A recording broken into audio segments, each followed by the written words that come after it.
What is going on, everybody? Back at you again with another episode of this Move the Chains podcast with the man and your host of this hour, Sam McIntyre. I'm feeling nicey today. I just got my new t-shirt, Stone Cold vs. Undertaker. Woo, woo! Let's go. Stone Cold some beers, baby. I'm ready. There's more content coming in. I can't wait for more WWE stuff. Ever since that Vince McMahon doc, I've been hooked. It's like Tiger King. I saw a tiger, and a tiger saw a man. Okay. So after that little monologue that I just had, and I had to show off my t-shirt here, crazy stuff happened today. I usually do my reaction to the Raiders after every week, whether they win or lose. Tom Brady's a minority owner of the Raiders. Holy shit! What the hell? It came a long way since the Tuck rule. That triggers me as a Raider fan, but it is what it is. It happened. It's back in the past. If you told me Al Davis was still around and you said Tom Brady's a minority owner, I don't know how I would act. You'd be like, holy shit, okay. So I got my thoughts on that. I think there's some light at the end of the tunnel for the Raiders. And then today I saw something with Pittsburgh that just boggles my mind. This is why I can't take them seriously in a loaded AFC. So my first take. So I always do this every week, like I just mentioned. Raiders reaction after that Steeler game at home. Listen, man, that was bad. I mean, I was so hyped. First drive of the game. I had my buddy Andrew, who I met in Detroit last year. I follow him on Instagram. Shout out to Andrew. I love you, bro. Raider Nation till we die. We were texting back and forth, DMing each other. That first drive, which we do all year long, Raiders were bang, bang, bang. I love the creative play calling by Luke Getsy, who's gotten a lot of scrutiny, including me. But he looked good. I mean, that first drive was just bang, bang, bang. Brock Bowers getting the action, running the football. Jackson Powers-Johnson leading the way on the offensive line. They look dominant. And I'm sitting in my head going, okay, let's make this going. And then it just unraveled and snowballed really fast and really quickly. TJ Watt is just a star. I mean, come on. That guy is just unblockable to me. I didn't get the game plan for the Raiders. He put some guys on him for crying out loud. I mean, come on. He's Aaron Donald in his prime. He's unblockable. So you got to do something. You got to manifest some way to not let him ruin the game. It's like Luke Kuechly in his prime. He's a red dot guy. You can't let him ruin the game. So I didn't think the Raiders did a great job in that department. And they got kind of sloppy. The penalties have been such a huge new juice with the Raiders because they've been so penalized for so many years. Tonight on the treadmill, as I was finishing up my Curls for the Girls back and by workout, I watched the NFL throwback of Buccaneers-Raiders in Raiders-Buccaneers in Tampa 2016 when we had the NFL record, shocker, what else is new with the Raiders at that time, with 23 penalties. I mean, it just was outrageous. I'm sitting there on the treadmill like cheering, yeah, and everybody else looking at me like crazy. That's how crazy of a fan I am. But it just, and I kept like going, Jesus, dumb football, stupid football. And lately with the Raiders, ever since Antonio Pierce got that interim job last year, I'm sitting in my head going, okay, this is new. Like maybe the Raiders wake up and get out of this fucking dump we've been in. And then Sunday I resorted back. And the last couple weeks I've kind of noticed that it's gotten sloppy again. So they got to fix that. I don't know what's going to happen. I do think this weekend is a big, big game for the Raiders. I know Sean McVay off a bye. He's an offensive coach. They got some new wrinkles in, like Andy Reid. So we'll see. Maybe the Rams are rested. I don't know. I feel like they're getting healthy at the right time with Puka Nacua and Cooper Kupp coming back. So we'll see how that game goes. I'll give you my predictions throughout the week, like I always do. So I do think the Raiders, this is a must-win for them. They got to win this week. Because if you go 3-4, again, I don't know how the season's going to go out. It's getting tougher near right now because I think you got the Chiefs in Vegas. And you've got, obviously, the Bengals coming up. I'm trying to go to that game. Hopefully I can. Because I'm trying to hit all 32 NFL stadiums. It's my life goal of mine. And I want to do that. So, back to the game, obviously. So, listen, I'm not taken aback by Steelers. They're not a great team to me. I'll get to them in a second with the, Jesus fucking Christ, the Mike Tomlin nonsense I keep hearing every fucking year. I'm tired of it. Okay? I don't know why they're doing what they're doing. This just proves to me, and I'll get to them later, why I can't buy into them. It's like the God Hopeless, George Carlin, R.I.P. But I want to get back to the game. The Raider game, just the game itself, was pathetic, uninspiring to me, and just lifeless. But I've seen this movie I need to put like the clown beep beep beep beep beep beep beep like the clown emoji. I mean, it just is a freak show right now. And I don't know what you do. But you gotta do something. And listen, I suggest this to my dad, like sell the team. If I'm the Raiders, sell. Because I'm walking at Washington. They sold. Look at them. I sold somebody this the other day. They look vibey. There's a juice and there's a life and they're vibing and yeah, let's go. Woo! And like Detroit for years. I was in Detroit last year for the game, and they just felt like Sheila Ham finally just let the people that football know, let them control shit, and then we'll just worry about everything else. And you're seeing, obviously, with the Lions, they look like a juggernaut. And they might represent the NFC. Who knows? Shout out to Mike Ketz. I'm hoping the Lions do it for you, brother. I love you. And I'm hoping so. And Washington's going to be a playoff team. Like, they might win a division now. Because Philly's kind of reeling. Giants, they're no pushover, but they're far away. Remind me of Seattle. They're right there. They're close. I love Dayball, the coach. We'll see. And Dallas just a mess. So Washington's going to win the division, I think, in my opinion. We'll see how the games go out near the end of the year. Obviously, when they play each other and they cannibalize each other like it's crazy. So we'll see.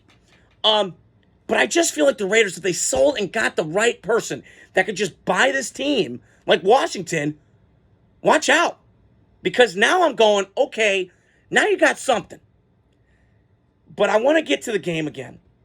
That home crowd, I can't believe what I saw. Now, again, Steelers travel well. They're like the Packers. They travel well. That's no doubt about it. And Raider Nation, I know you. I love you. But I'm telling you, that was the difference to me. And again, I was out in Oakland 6 years ago with my dad. I love you, Dad. That was a great trip. One of my favorite memories of all time. I share it every time on Facebook. Every year, I just reminisce to it. That atmosphere in Oakland, the black hole, Gorilla Mark, I got to shout out to you, brother. I follow you on Instagram. You're the man. I love you. And shout out to Autumn Wind Productions. Brian, you're the man. I've met you. You're great. I'm on YouTube, by the way. I'll post that video up sometime soon. My point is, that vibe in Oakland just is unlike anything I've ever been a part of. It almost reminds me of Kansas City or Detroit that I've been to, obviously, the last couple of years. But you can't rip up. The Vegas thing, listen, I get you leaving. There's a lot of crap going on. I don't want to get into politics with the governor of California, all that nonsense. But I will say this. You can't replicate that vibe in Vegas like you did in Oakland. Because I couldn't believe the sea of yellow, shit-stained towels I saw in Vegas this past weekend. Sickening. But hey, give credit to Pittsburgh. They kicked our ass. Listen, Raiders from here on out, you got to do something. Now, did the quarterback change help? I don't think it did. I've been out on Aiden O'Connell. I don't think he's it. I think there's moments with him. But man, Raiders, I'm going to say it once. I'll say this every week. I was thinking about what I was going to say when I got on here. You have to take a quarterback. I'm not waiting no more, damn it. I've seen enough of Gardner Minshew, Uncle Rico. I've seen enough of Farva from Super Troopers. I'm done. I've seen enough. O'Connell, yes, he can stretch the ball down the field, and there's more of a poise and a pocket to him, to me, than Gardner does. But Gardner's got this kind of Baker Mayfieldian, Farvian swagger to him that guys love. And I'm trying to find out where that Gardner was against the Ravens, that ignited them to get that upset win in Baltimore. Where's that? Because I haven't seen it lately. Now, I don't know what's going on. I've read some reports that maybe Max Crosby leaves. I got news for you. I don't think that's going to happen. Now, crazier shit has happened, but I'm just telling you, listen, you could give up the farm for Max Crosby. If I'm Detroit, depending on how long that Aiden Hutchinson thing is, and I don't know. I know it's a few games. I know it was a fibula, but it was such a gruesome injury. I think he's out for the year. I'm not sure. I heard a couple games. We'll see. Now, and I think the Lions, Crosby obviously goes back home because he went to Eastern Michigan, obviously, the field name after him. You can give up 2 firsts for him, and I think the Raiders, I wouldn't mind that. But at the same time, he's your best player. And I get the losing, but he has got it repped silver and black like I have right here. He's got it on his body. I think he's a Raider, and we'll see what happens. So I wanted to get in. That was the game, and I always do that every week with you guys with my reaction. So we'll see what happens with the Raiders. They got to start. They got to start winning. The schedule gets brutal. The bye week does come soon, though, so we'll see what happens. The biggest news of today that I heard about was Tom Brady. Holy shit! Is a minority owner for the Raiders. Whoa! Oh, The Sopranos. Oh, are you kidding me? Honestly, to me, this is light at the end of the tunnel. Because now I think, and I had some time to think about this, Tom Brady being a minority partner of the Raiders, I got to be honest, I kind of love it. And then they brought Seymour in. Obviously Richard Seymour was a Hall of Famer, was with the New England teams, got drafted in 01 by the Patriots. That Hall of Fame pedigree, was with the Raiders for a little bit, did some dumb shit, the Rock'em Sock'em Big Ben punch in that 35-3 brawl in Pittsburgh 14 years ago. And he was a decent player, near the end of his prime, but looked pretty good. Had some moments like Warren Sapp. But I do think Tom Brady being a minority owner for the Raiders, I think works. Now, I'll give some reasons why. And if anybody after I've posted this video, subscribe, share, do whatever you guys want. I always say that at the end. And comment what you guys think. I think, honestly, if Tom Brady's a minority owner of the Raiders, I'm all for it. Listen, man. Tom Brady has accomplished a lot in his career as a player. And again, I'm somebody that couldn't stand him because he was winning all the fucking time. And listen, as a Raider fan, there's a couple games that trigger you. It's the Tuck rule. Now, I got to move past it. It's life. We got to move on. And we've come a long way since that game. But I will say this. I'm excited for what happens now. Because he's a minority partner. I think he's going to have a lot in the personnel in the operations department. They got to do something. Because, listen, I've been watching this team for 14 years. And I've not seen a lot of success. And there's a reason for it. You can go back to a lot of things. The Gruden, when he got fired after the Tuck rule, like I just mentioned. Al Davis, near the end, just got kind of weird and like a Jerry Jones vibe where it's too insular. A lot of Al's friends are in the house, coaching, trying to be GM owner. It's just a mess. The overhead projector with Al near the end, it just was crazy. But I do now you got to win. And again, in my lifetime, I've seen one playoff appearance when Derek Carr got hurt, obviously. It's unfortunate that year, and then it just fell apart. And then Derek got hurt, and then it just was change after change after change. And it kind of reminded me of Seinfeld with Kramer, the crazy Michael Richards. You never knew every week was a crazy new idea, and half the time I was like, fuck it, okay, I guess. My first take on the Tom Brady thing with the Raiders is like, fuck it, why not? What else we got to lose? We've been god-awful. Take out the 8 years, 2010 and 11 when I first started. Obviously 2011 was worse, I think, than the 2010 year to me. Because the 2011 year, we started 7-4, lost Campbell, lost McFadden, my guy who got me in love with the Raiders. And then it just was snowball, went 1-4 down the stretch with Carson Palmer. We cried in mid-season. And then you look at the 2010 year, which was a weird season. They went 6-0 in division, which is rare, and they missed the playoffs because they were 2-6 against everybody else. They beat the Rams, and they beat Seattle that year, 14 years ago in the NFC West, which was trash that year. I think Seattle won with like a 7-9 record. It was just weird. It reminded me of the NFC South 4 years later when Carolina hosted a playoff game against Arizona when Palmer got hurt that year, and it is what it is. So I do think this is light at the end of the tunnel for the Raiders. Now, Tom Brady, I've read some rumors. Now, I don't know if it's true or not. I smell something. Smell some bullshit. That he might pick the quarterback. Now, I'm all for that because if there's one guy that knows quarterbacks, it's Tom Brady. It's like if Peyton Manning was in my fucking house. I'm going to trust Peyton Manning with fucking anything I see. I can watch on TV and go, yeah, this guy's not it. But Peyton Manning could look at the film and go, yeah, he doesn't see coverage well. He doesn't do this. So I will say this every week until the draft. Dear Raiders, looking at you, Vegas, go take a fucking quarterback. You need one. I don't want to hear about waiting a year. Damn it, I'm ready. Let's go. Let's rock. Let's roll, baby. Stone cold stunner. I'm hitting it. Let's go. You need to do something. Because, listen, I still love Carson Beck. He's my guy. He was my number one quarterback coming in this year. I had a top 4 rank. I had Beck. I had Jackson Dart from Ole Miss, who's very underrated in my opinion. I had Quinn Ewers. If he could stay healthy, I would put him a little bit higher, but the injury concerns me. And then Shador.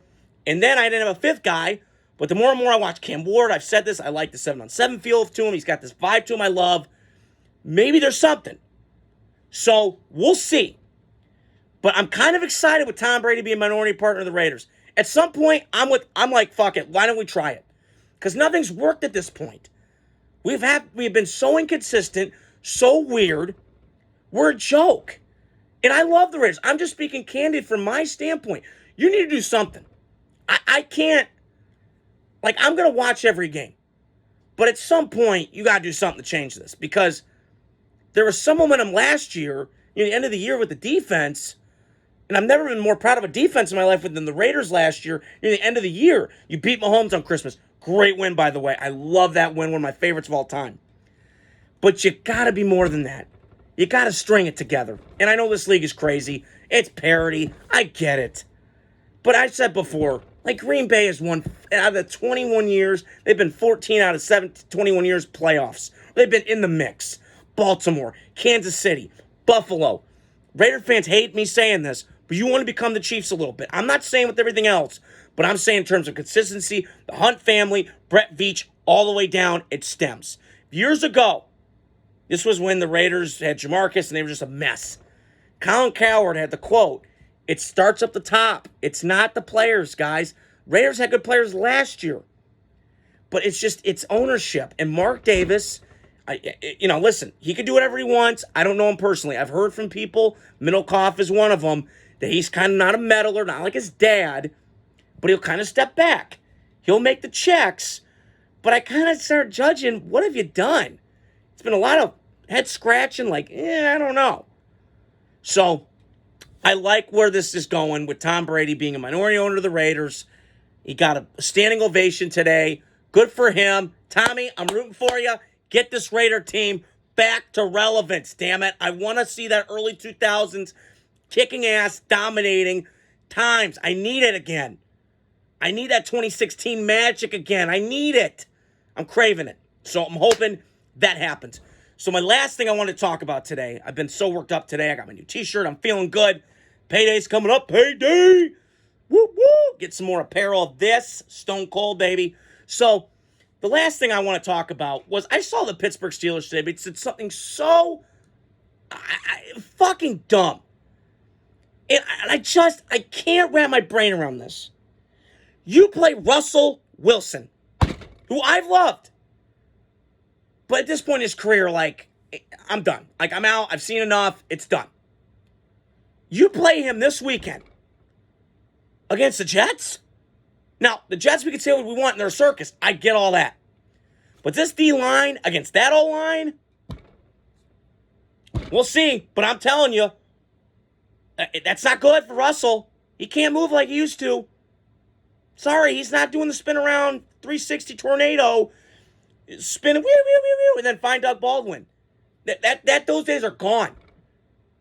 So, what are we doing, Pittsburgh? You got the hot hand. Justin Fields, listen, he's a flawed player. But at this point in time, he gives you the best chance to win. Now, I've been critical of Mike Tomlin. I'm so over. It's not even worth talking about at this point with Mike Tomlin. I'm done with them.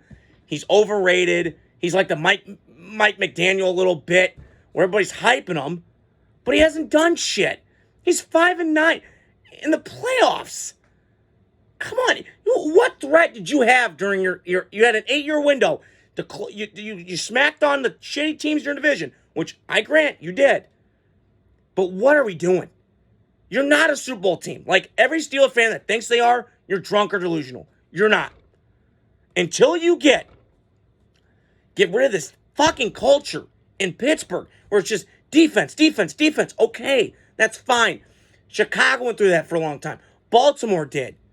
But damn it, the league has changed. You got to go offensive. And I saw a stat. They're last in the league in offensive spending, but they spend all their money on defense. And I was thinking about this today. Well, Buffalo does. Yeah, and Buffalo's got Josh Allen. That helps. But, Buffalo's making moves. They're going to get Amari Cooper. They're going to get dudes. Where was Pittsburgh? You could have got Devontae. That would have made sense. Devontae goes from stable, shitty organization, the Raiders, I love you, to the Pittsburgh. Stable. So I just don't understand what Pittsburgh's doing thinking that Russell Wilson's going to save the season. What are we doing? Like, I'm sorry, play Justin Fields. Play him. What are we waiting on with Russell? Is he just going to turn back into Seattle Russ? Because that's been long and gone. You know, he had that 8-year window where he was killing it. That's gone. So, I don't know. Listen, that Sunday night game is going to be a absolute slobber knocker kind of a game. And I'm already picturing in my head, TJ Watt might go off on Tyron Smith, who's a great Hall of Fame player, but getting older. And Nick Herbig, UW, against, obviously against one of the other offensive linemen for the Jets. And also Alex Highsmith, who's a stud. So a lot of things that could happen in that game against Pittsburgh. I know they're in all-time 20-7 against the Jets, as I saw a stat today. But we got to see Sunday. Like I always say in my videos, subscribe, like, hit the share button. Hope you guys are doing well on this Hump Day Wednesday. And talk to you guys soon.